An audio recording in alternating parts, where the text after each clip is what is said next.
Welcome. Today, I'm going to show you how to easily find files that were modified in the last 30 days on Dropbox. Whether you're trying to locate recent work documents, updated photos, or any other files you or your team have been working on, this quick search trick will save you a lot of time. First, start by opening the Dropbox app on your device. Once the app is fully loaded, look for the search bar positioned right at the top of the screen. This is your gateway to quickly locating any file inside your Dropbox folders. Next, tap on the search bar to activate it.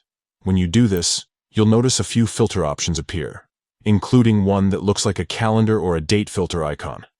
Tap on this date filter icon to narrow down your search based on modification dates. After tapping the date filter, you'll see several options for sorting by date. The one you want to select is Date Modified, Last 30 Days. This filter tells Dropbox to show you only the files that have been changed or updated within the last month. It's perfect for keeping track of your most recent activity without having to sift through older files.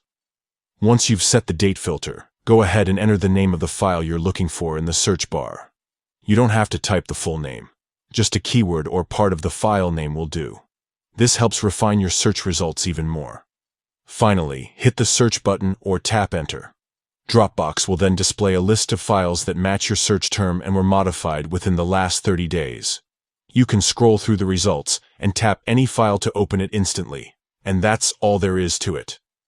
With just a few taps, you can quickly locate recently modified files on Dropbox, making it easier to stay organized and find what you need fast.